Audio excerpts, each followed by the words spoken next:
Imagine this. It's your wedding night. You're barely a teenager. And your first intimate moment is not only expected, it's public. Maybe your parents traded you for some land. Maybe you've never even met your new husband until today.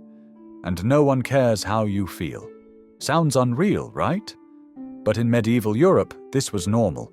If you're into the parts of history people tend to skip, hit subscribe. You're going to want to stick around. Because what we're about to dive into isn't just strange or outdated, it's disturbing. Marriage in the Middle Ages wasn't about love. It was about control, property, and power. And behind the church doors and family deals, some truly dark things happened. Forget romance.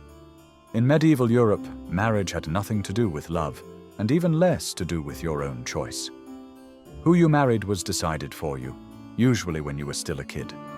Families arranged marriages like business deals. If the match brought land, labor, or status, it was a yes. Girls were often married off by 12, boys by 14. Technically, the church required both sides to consent. But in reality, that meant a scared child saying yes because they were told to, or pressured, or beaten until they agreed. In medieval families, daughters weren't seen as people. They were assets, like a cow or a patch of land, and every father knew it. Marrying off your daughter wasn't an emotional decision. It was a transaction. If a union could bring money, protection, or social status, the deal was done. Didn't matter if the groom was 30 years older. Didn't matter if the girl cried. She was part of the bargain, a way to merge fields, form alliances, or strengthen bloodlines. Weddings didn't happen in private. They were public events, staged right outside the church. Everyone in the village watched as the couple said their vows, not because it was romantic, but because the community needed to witness who now owned who. Today we see a wedding ring as a symbol of love. Back then it was more like a brand, a public mark that this woman now belonged to someone else. In medieval Europe, your wedding night wasn't just personal, it was proof. A girl's virginity was about reputation, inheritance, and family honor. And everyone expected evidence. After the first night, the bed sheets were checked for blood. No blood? That could mean scandal. For noble families, it could destroy alliances, spark lawsuits, or even collapse a political deal.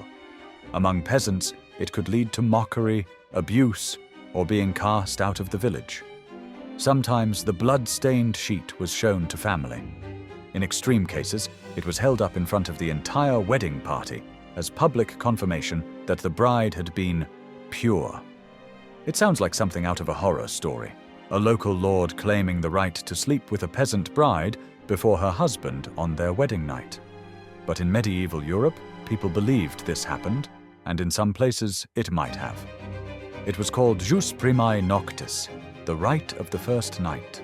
Historians still debate whether it was ever truly enforced or just symbolic. But the fear was real. Some peasants paid fees to their lord to avoid it. In some regions, the church collected payments to waive the rite. That's not the kind of tradition you invent out of nowhere. Just when you thought medieval weddings couldn't get more awkward, enter the bedding ceremony. After the feast, family and friends escorted the newlyweds to their bed. Some helped undress them. Some stayed to bless the sheets.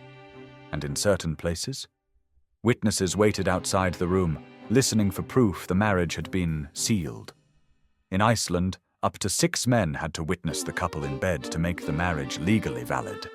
In parts of Germany, the whole village gathered outside, while musicians played loud enough to drown out any sounds from inside. Subtle? Not even close. If you thought the wedding night was intense, wait until you hear the church's rules for what came after. In the eyes of the medieval church, sex wasn't for pleasure, it was for making babies. And then there was the marital debt. Once married, a wife couldn't say no. If her husband wanted sex, she was expected to comply. Refusing him could be considered a sin. But if he refused her, that was less of a problem.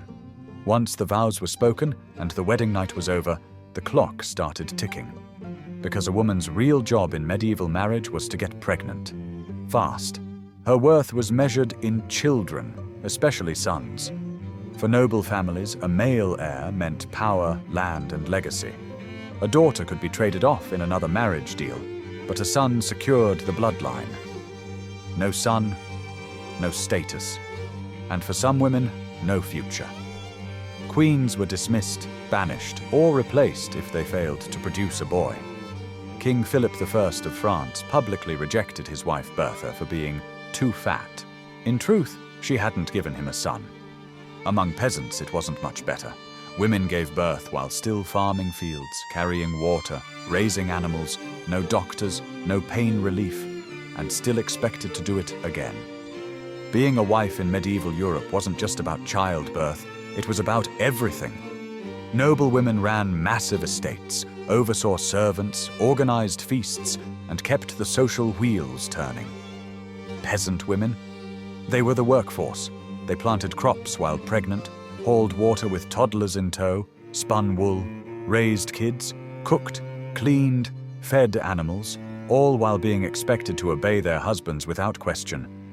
There were no breaks, no maternity leave, no real rights, just constant labor under constant pressure. The medieval church preached that marriage was sacred, but in practice, it protected the institution, not the people inside it. From day one, women were placed below men. The church made it official with scripture. "Wives, submit to your husbands," was a line repeated in marriage ceremonies across Europe. Husbands promised to protect. Wives promised to obey. That was the deal. And if that obedience wasn't given, the church still stood by the man. Abuse was treated as a private matter, not a crime. A husband could discipline his wife, as long as it wasn't too extreme. But what counted as too far was anyone's guess. Divorce wasn't allowed. Even escaping a violent husband could mean being shamed, exiled, or forced back into his home by the church itself. If you were a woman stuck in a brutal marriage in medieval Europe, you had almost no way out. In some parts of Germany, people found a workaround: trial by combat. Seriously. A man stood in a pit with one arm tied. The woman got a sack of rocks. If she won the fight, the marriage was over. It was brutal, it was public, and for some women, it was the only way out. We like to think of marriage as a symbol of love, commitment, and choice. But in medieval Europe, it was anything but. Marriage back then was about ownership, control, and survival, especially for women. Their bodies were traded, their voices ignored, and their suffering often sanctified by the church. From public wedding nights to forced obedience, everything was designed to keep power in the hands of men and keep women in their place. Looking back, it's hard not to feel relief.